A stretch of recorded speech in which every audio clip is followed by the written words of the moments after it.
En Spoilers nos adentramos en el mundo de las series y el cine con representación LBT para ofrecerte cada quincena un monográfico que te ayude a decidir si ese éxito del que tanto has oído hablar merece tu tiempo. Desde quién está detrás de cada producto hasta sus protagonistas. Analizamos la actualidad audiovisual y buceamos en el archivo culminando en una crítica de la mano de la periodista Sarah Bishop. Seriéfilas y cinéfilas sáficas, este es vuestro espacio.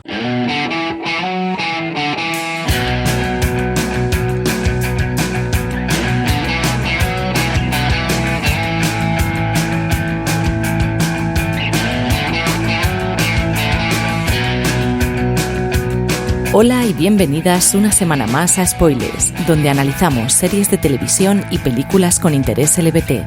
A este lado del micro, Sarah Bishop emitiendo para In-Out Radio. Comenzamos. Nos adentramos en el cine coreano con el thriller psicológico erótico La doncella, que despertó una gran ovación durante su estreno en el Festival de Cine de Cannes en 2016 y aparece en el top 10 de las mejores películas del año de un buen número de críticos especializados.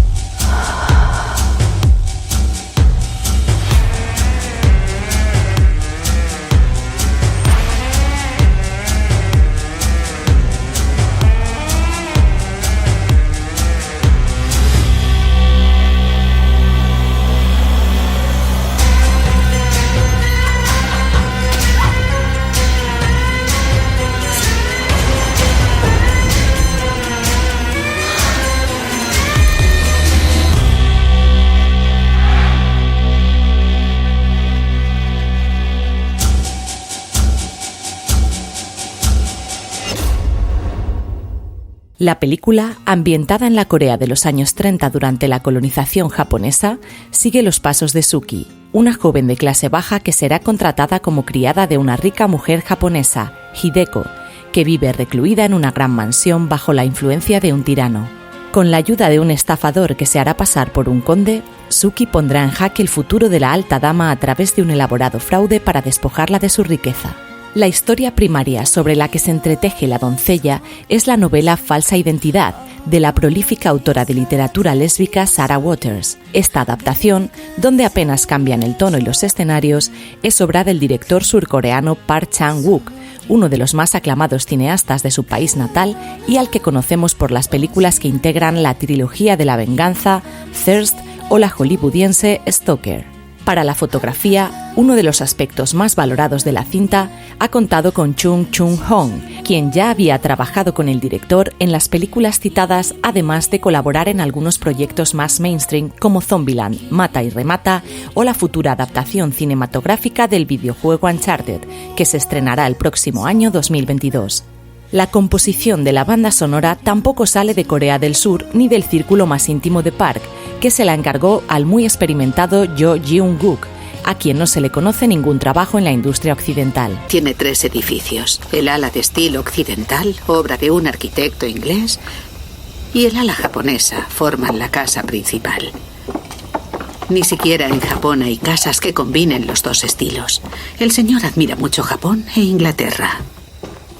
Luego está el anexo que el señor convirtió en biblioteca.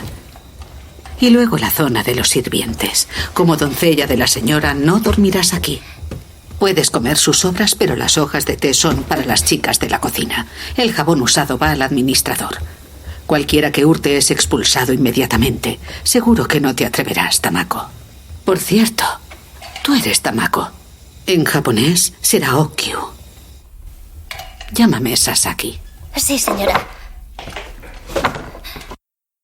El lustre final de la película viene dado principalmente por sus dos protagonistas femeninas. Sorprende la debutante Kim Tae-ri, quien interpreta a Suki y fue elegida por el propio director entre más de 1.500 aspirantes que audicionaron para el papel. Antes de dar la campanada en La doncella, había trabajado como modelo para anuncios de televisión y en contadas producciones teatrales. Por otra parte, la seleccionada para interpretar a Lady Hideko fue Kim Min-hee, con una carrera que despegó en series coreanas de televisión allá por el año 99 y cuyo rostro podemos reconocer de películas que sí han llegado a Europa, como En la playa sola de noche o El hotel a orillas del río. En el reparto masculino de La doncella destaca Jung Woo-ha, quien también hace sus pinitos como director, productor y guionista, todo ello sin salir del cine coreano. Y después de toda esta amalgama de nombres impronunciables, pasamos a la crítica. Señorita, cálmese, ¿está usted bien? Junko, ¿eres tú? No, a Junko la han despedido, señorita. Yo soy la chica nueva.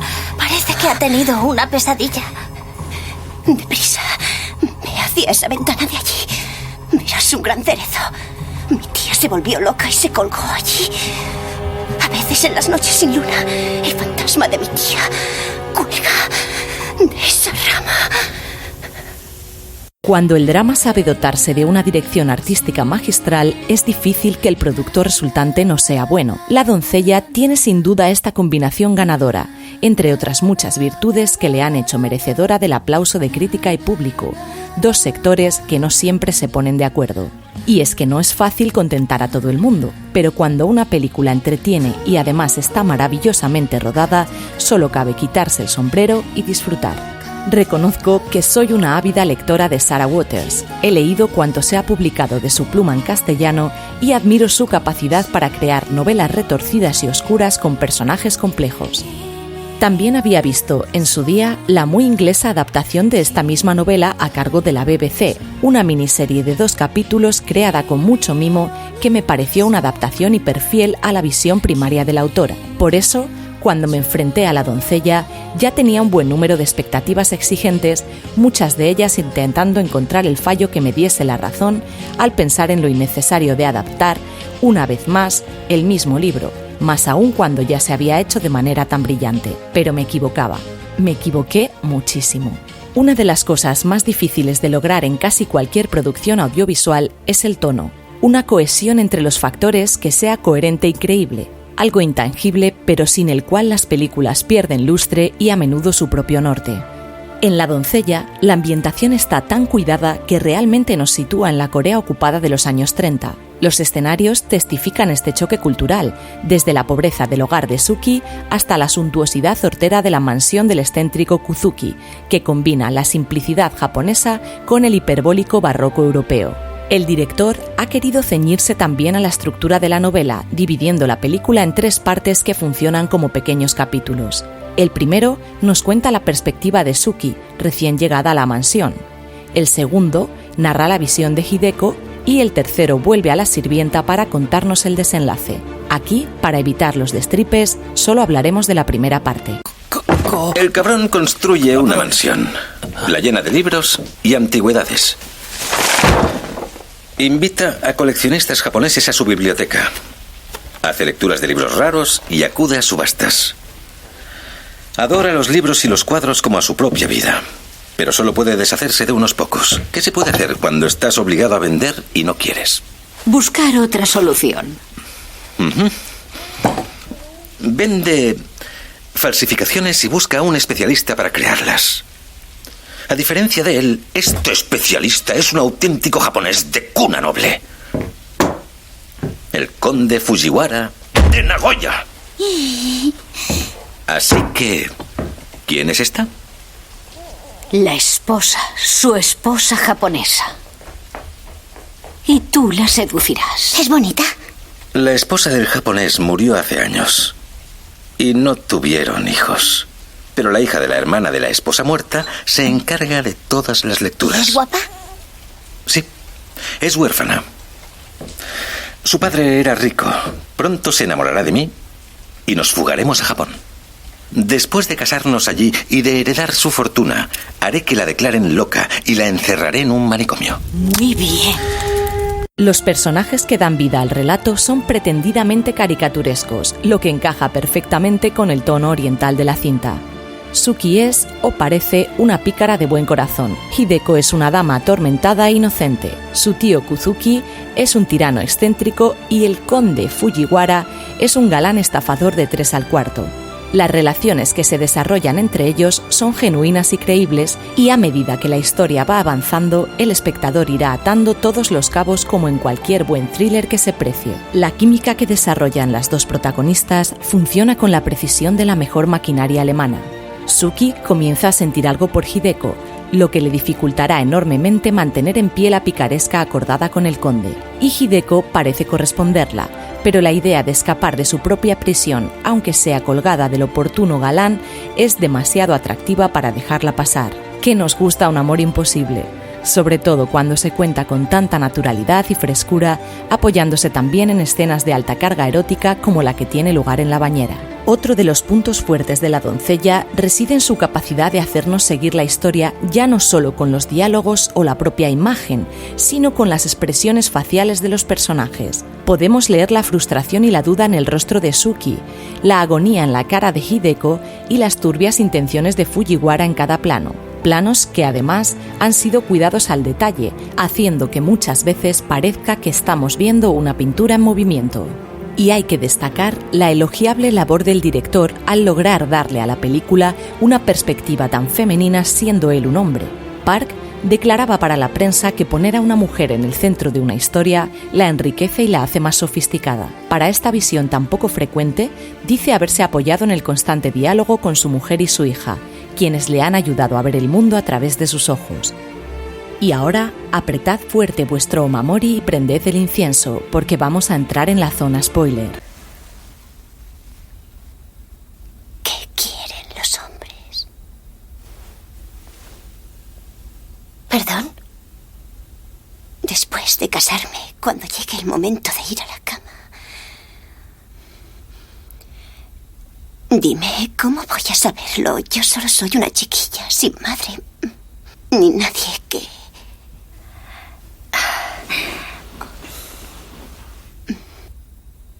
Primero,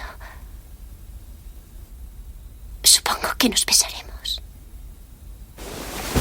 Está bien. Se lo enseñaré y luego a dormir. Pobrecita, sola en un país extranjero, leyendo un montón de libros inútiles, sin poder aprender nada práctico. Uno de los principales aciertos de La doncella es sin duda haber respetado la división en 3 capítulos original de la novela. Sarah Waters disfruta disfrazando las verdaderas intenciones y personalidades de sus personajes, y aquí no es hasta el segundo acto cuando descubrimos que el planeado timo inicial es algo más complejo de lo que habíamos previsto. Fujiwara no tiene ninguna intención de compartir con Suki las ganancias de la estafa y pretende, por el contrario, hacer chamba con la dama japonesa. Sí, la misma Hideko que nos había encandilado en el primer capítulo por su inocencia y candidez, que paulatinamente se estaba enamorando de su sirvienta y la vestía con sus ropas para realzar su belleza. Se desvela también el oscuro proyecto de Kuzuki, que no es otro que organizar lecturas eróticas en su sagrado sótano para aburridos y pudientes caballeros japoneses. El coleccionismo y el amor del noble por la literatura subida de tono está maravillosamente llevado a la pantalla con un nivel de detalle asombroso que hace que admiremos su biblioteca pese a la turbieza de su atmósfera y la oscura naturaleza de la relación con su sobrina, a la que ha educado a palos para ser poco más que un fetiche y a la que pretende desposar. El slow burn al que nos tienen acostumbradas el género de lesbianas sin electricidad, aunque en la casa del tío Kuzuki tengan luz con frecuentes apagones, alcanza una nueva dimensión al contar la historia por partes. Básicamente, vamos a ver una repetición de los hechos del primer acto en el segundo, pero con una visión tan distinta y que añade tantos matices que en realidad bien podía ser una historia distinta. Los personajes, más que presentársenos en pantalla, se deconstruyen para nosotras en un ejercicio de exposición en el que hasta el más mínimo gesto nos cuenta cómo van cambiando las intenciones, los sentimientos y las alianzas de este complejo entramado. Envuelto todo ello con un halo de humor negro presente en toda la cinta, pero que tomará especial protagonismo en el último episodio. Por detrás de la narrativa principal, o precisamente sustentándola, flota una crítica a la diferencia de clase y el colonialismo, que otorga mayor profundidad al relato, incluyendo más de un mensaje social. Porque si hay algo que sobresale en La doncella, es la metáfora feminista que encierra. Hideko ha sido durante toda su vida víctima de los antojos de los hombres, convirtiéndose en última instancia en un objeto sexualizado y sexualizante para los mismos, dejando cualquier atisbo de crecimiento o personalidad propia relegado a las paredes de sus habitaciones. Y Suki depende por completo de las maquinaciones de Fujiwara para salir de la miseria, aunque esto suponga arruinar para siempre la vida de una persona a cuyo servicio se le ha puesto. Y pese a todo, se desarrolla entre ellas una relación bien contada que comienza con una incipiente amistad y va transformándose poco a poco en algo profundamente romántico. Te escupiré sin masticar todo por tu culpa. Está madura. Si no aprovecho estas 2 semanas, estoy acabado. ¿Lo ves? ¿Sientes eso? ¿No ves lo mucho que lo deseo? Después de luchar durante años para huir de mi mierda de vida. ¿Crees que ahora dejaré que lo fastidies todo, putita? ¿Tengo que decirle a la señorita Hideko que solo eres una vulgar ratera del pueblo? Bien, entonces yo también tengo algo que decirle, ¿eh? Que no eres más que el hijo de un granjero coreano y que nunca has... Suki, piensa en tu familia. Boksun criando bebés con la espalda destrozada y ese par de tontos. ¿Cómo se sentirán si llegas a casa con las manos vacías? Piensa en tu reputación. Deberías volver a casa con toda la gloria. La sexualidad, utilizada durante toda la narración como una herramienta de opresión, terminará por ser una herramienta de liberación para nuestras 2 protagonistas, quienes se descubren la una a la otra tanto como a sí mismas y pasarán a tratarse como iguales. Otra patada al clasismo, con una base de confianza y respeto que dará al traste con los destructivos planes acordados en un principio.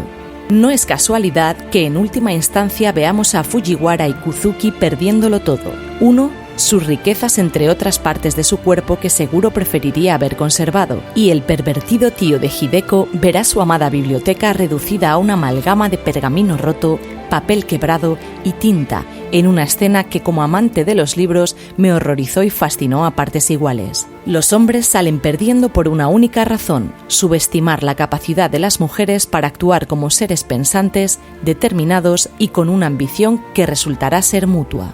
El relato que debemos a Sarah Waters es un guiso perfectamente cocinado que tiene como ingredientes la avaricia, la pasión, la decepción y la traición, pero el caldo que da unidad real al resultado no es otro que el amor.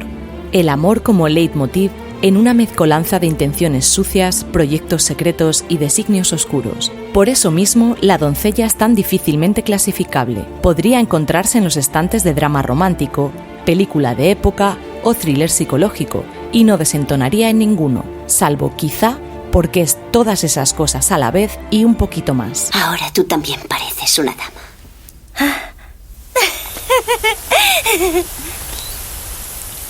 Dime, ¿cómo murió tu madre? Dijo que tuvo suerte de tenerte antes de morir. Que no se arrepentía de nada. ¿Es este el compañerismo del que hablan los libros?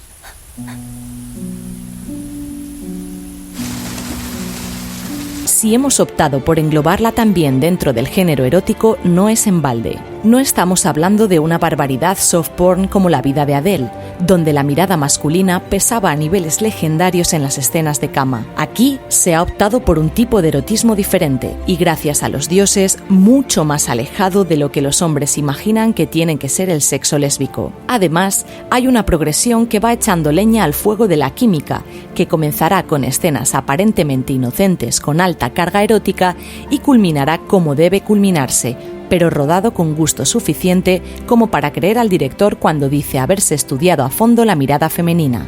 La doncella es una película sobre fetiches y erotismos, sobre el poder y el control, y resulta liberador que ese tratamiento mecánico de la sexualidad en la vida de Hideko y por ende en la propia cinta, que existe únicamente para el placer masculino, derive en el motor que cambie las vidas de las protagonistas, convirtiéndose en la única cosa que es bella, que tiene vida propia y es en definitiva real. En Spoilers, recomendamos La doncella si disfrutas con las historias en las que nada es lo que parece, donde a cada giro la mandíbula rebota más en el suelo y donde la gente queer, incluso cuando aún no sabe que es queer, hace más cosas que construirlo todo en torno a su sexualidad. Además, tiene un final satisfactorio, por lo que entra de cabeza en la lista de películas tras las cuales a una no le apetece cortarse las venas a mordiscos. Esperamos tus comentarios e impresiones en la página del podcast.